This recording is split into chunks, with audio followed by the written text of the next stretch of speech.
Hello, my friends. Welcome to our Monday gatherings. And was just hearing the conversation about time change. And so it's just another kink in the wheel that so much going on right now. I today I was realizing as I was sitting down that usually I have something arises for me, and this morning I had this phrase come through of I got nothing, and and so I thought, well, that's an experience that I bet people have is like, uh, you know, what do I do when I got nothing? And my sense is that we're in, that one of the big fluctuations that's going on right now is how open do I want to be and how open can I be?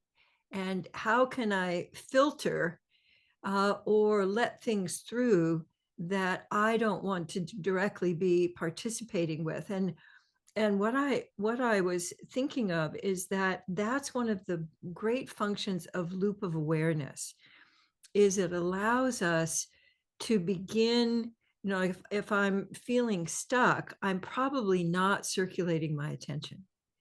And so I'd like you to just check and see where in you you're feeling more closed and how you know that, and where in you are you feeling open.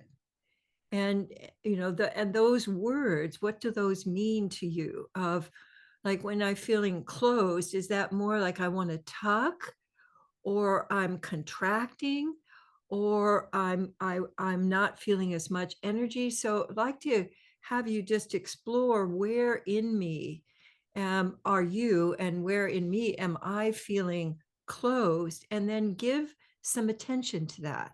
So simply get curious.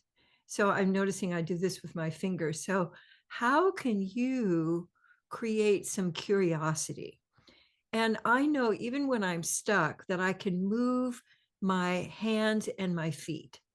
And so I'd love for you to really notice where in your fingers and your toes and your hands and your feet can you play with opening and then closing, and what allows you to open for. So for me, of the fear melters, wiggling is the fear melter that really creates the most flow for me. And if I can generate flow, then it will go to, just as water, it will go to where it's needed.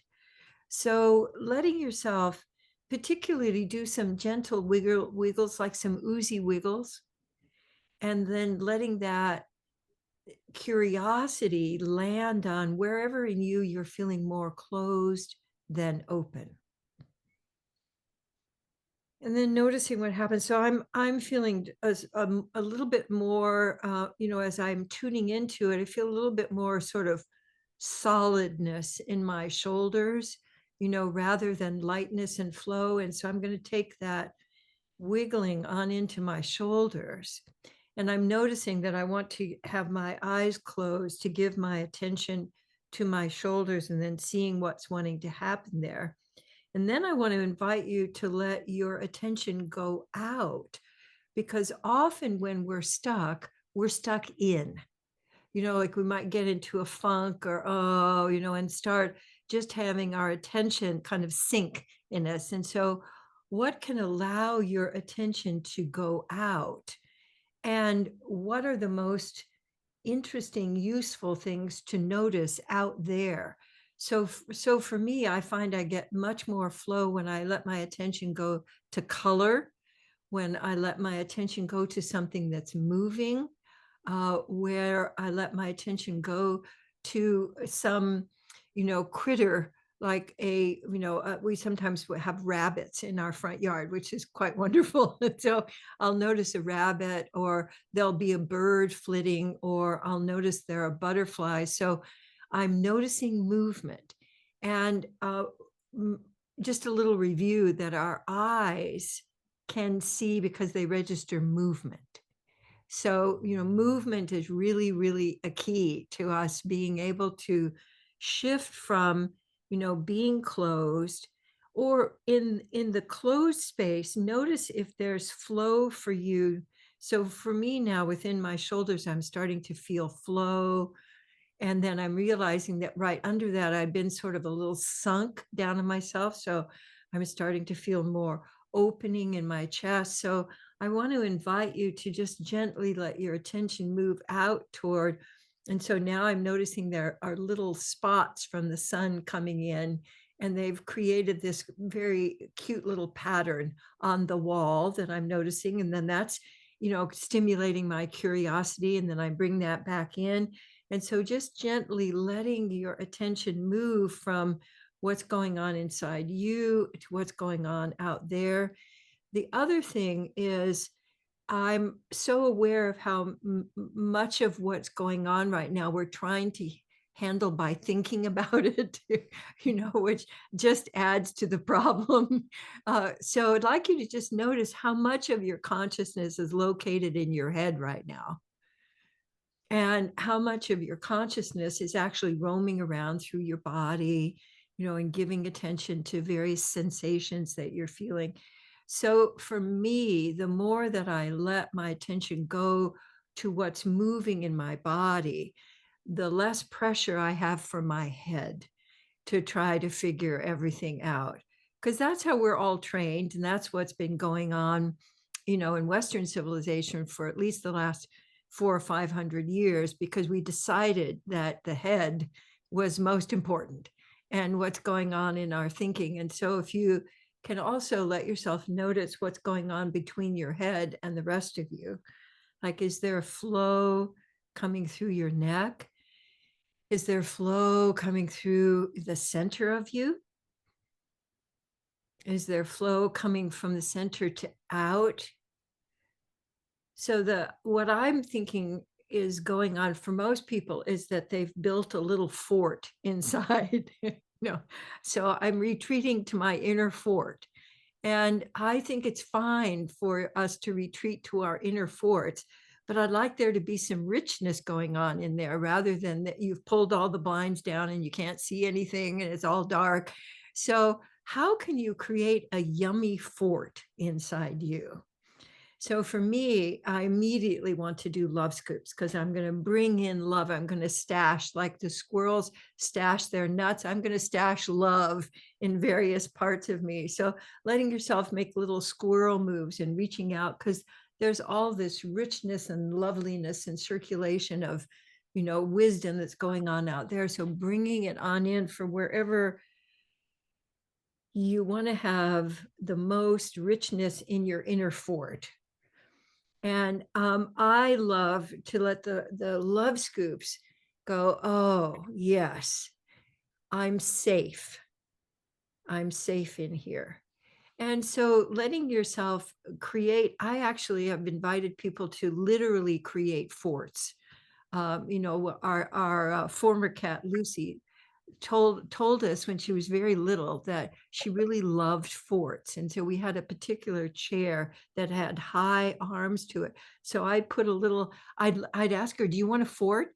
And she would jump up on the chair like, yes, make me a fort right now. And so I'd make her a fort, and it would have a blanket on it, but always have a little opening, so when she wanted to come out of the fort, it was easy for her to do that. So when you're getting ready to come out of your fort, and peek out into the world, do a little peekaboo, what's the easiest way for you to do that?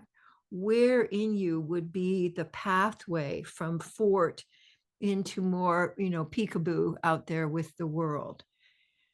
So it could be visual, it could be something you're listening to, it could be feeling, a sense of, okay, I'm feeling enough warmth and safety that I want to open up a little bit. So that whole moving from fort to openness, moving from protecting yourself to openness, to let that be in action for you. It might be a really slow one. You might be really favoring being in your fort and doing just a little bit of peeking out, but keeping that circulation moving, I think is the most important thing right now, because if you're open, you're available to receiving. So I also want to check your, how are your receptors? Are you open to receiving? And what's the friendliest way for you to be receiving? So for me, I thought it was through touch, but it's actually through my hearing.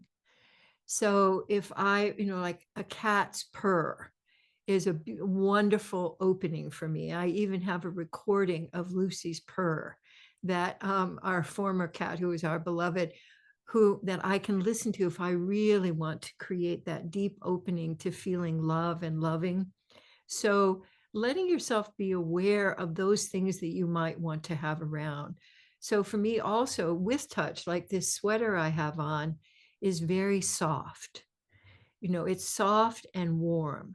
So be looking at the qualities that you can create that are going to allow your receptors to get open.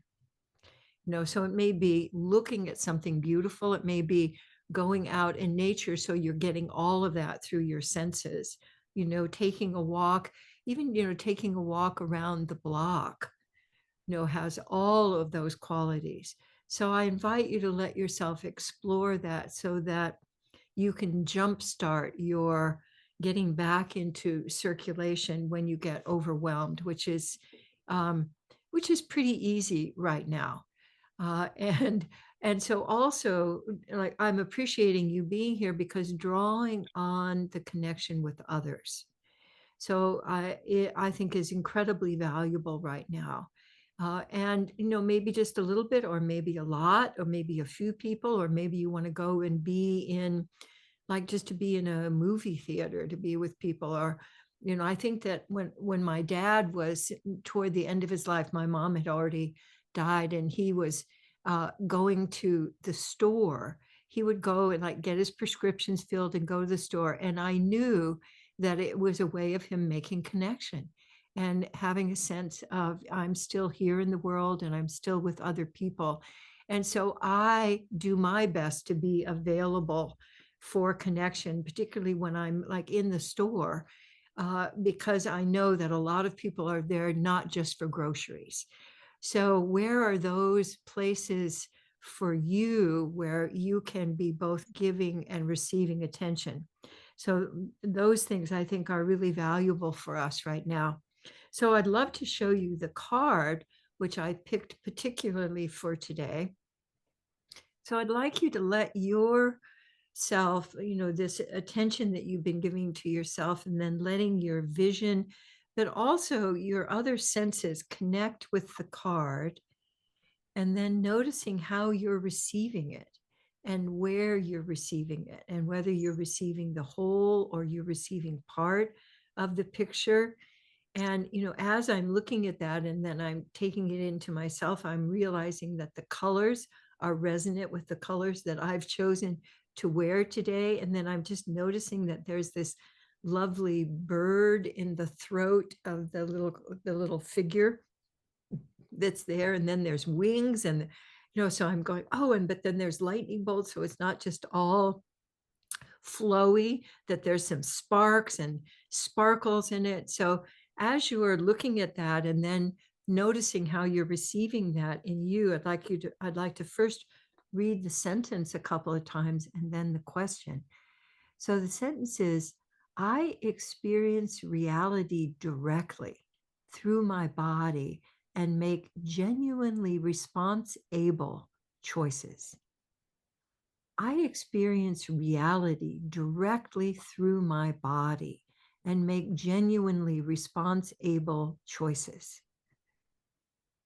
I was just thinking about how experiencing reality directly through my body, I can feel heat and cold and light and dark and pressure, different kinds of pressure. And those all combine to create sensory experiences. And to be able to respond rather than reacting. When I'm stuck in myself, I'm reacting. And I can call that fear, but it's basically I'm not able to respond. And so when there's big stuff going on, generating my response ableness is so key to breaking out of the nah, nah, nah, it's your fault. No, it's your fault. No, if we can just find who's to blame, somehow that's going to shift things. And it doesn't. And then also being able to receive wisdom directly through my body. So I'm bypassing thinking, which is actually much slower than my whole body intelligence. So here's the question: how can I shift from defensiveness into genuine openness to learning and discovery? So it's not saying never get, never be defensive again. How can I shift from defensiveness into genuine openness to learning and discovery? That life in every moment can be about discovery. What can I discover here, even though it may look impossible? And I think that is our task right now, is how can I shift from defensiveness into genuine openness to learning and discovery? I think that's so valuable for all of us right now. So take a last look at the possibilities, So what I see there is a lot of opening wings and opening flow. And so how can you right now open more flow in your body?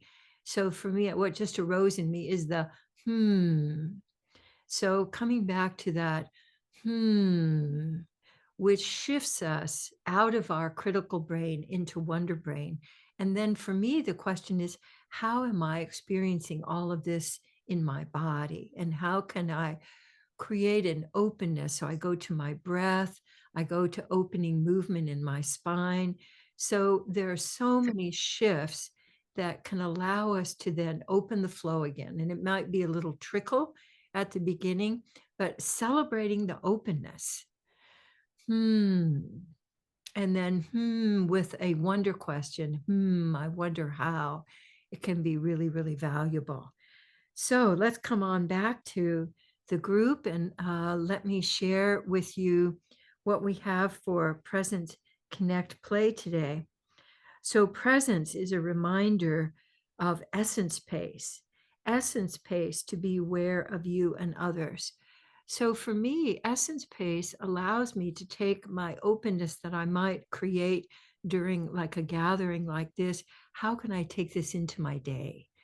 So essence pace, moving is basically moving at a pace that I can be aware of me and I can be aware of others.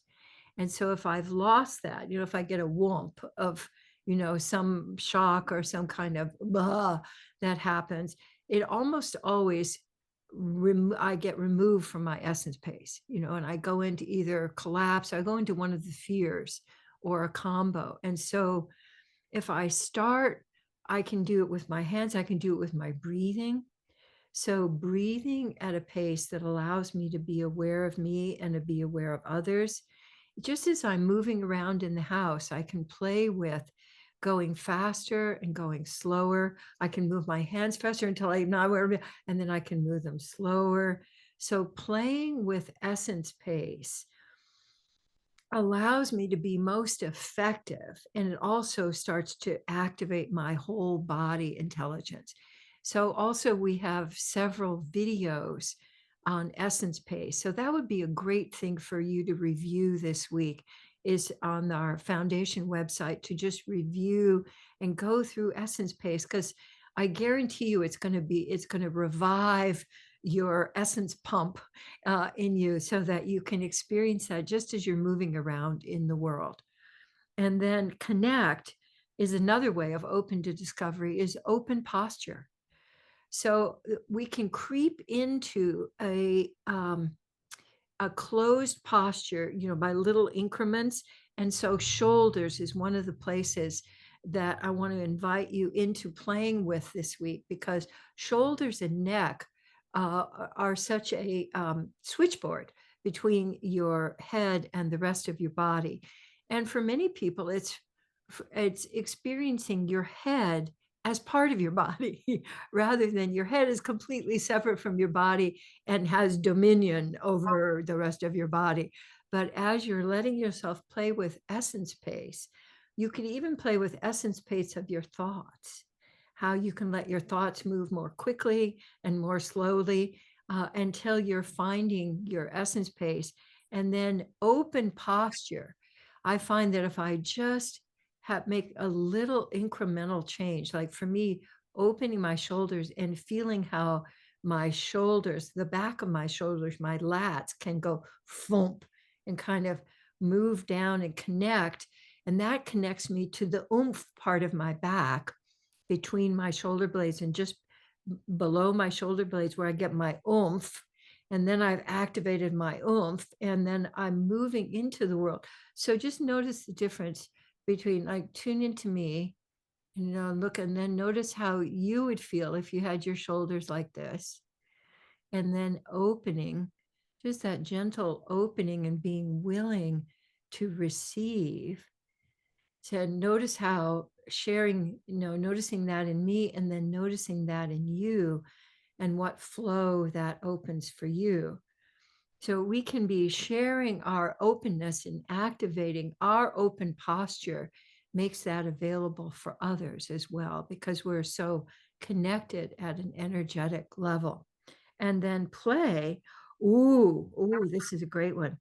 Take the posture of the old story, then wiggle, then take the posture of the new story. Ooh, so what's your old story? It might be a current old story. What's your old story about? Can I be open right now?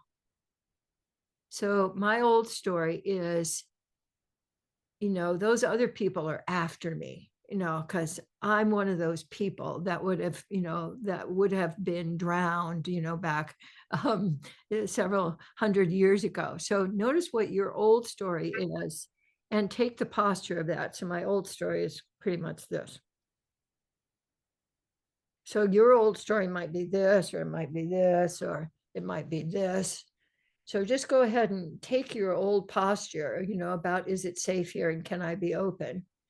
And then notice, even taking this posture, I start getting more nervous about, whether I should get on an airplane again or what, I start going, I get a lot of fear thoughts. So make a shift. So the one they're suggesting is wiggle.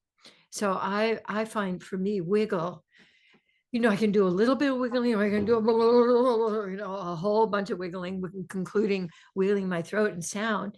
And then take on the posture. What would be your new story? I'm willing to be open to life. I'm willing to shift from defensiveness into genuine openness to learning and discovery. What's a posture that's open to genuine learning and discovery? So for me, it's this simple. It's like opening my wings. And I think that's part of why we have wings on this particular collage. And then just notice that simple shift allows you to be open to a new story.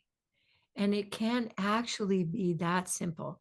Is give attention to the old story because there might be feeling there. There might be something that's wanting your attention, and then wiggle and make a shift. So we're not going to stay open. The people on social media who say, just become fearless. And I go, okay, good luck with that. But we can shift. We can shift. And our shifts create the possibility for other people to shift so that we're experiencing the nourishment of connection. So thank you for connecting and for being with me on the journey of I got nothing to we got something. And as my friend Jen Pasteloff likes to say, I gotcha. Okay, I gotcha. And so are you gettable? Can people get you? And can you receive more and more, giving and receiving more love and attention? So thank you for doing that with me today. And lots of shifts and connection and loving and having your fort on, on call for like my cats go under the bed. Just like that's one of their forts. So all right. So much love to you all. And until next time, take care.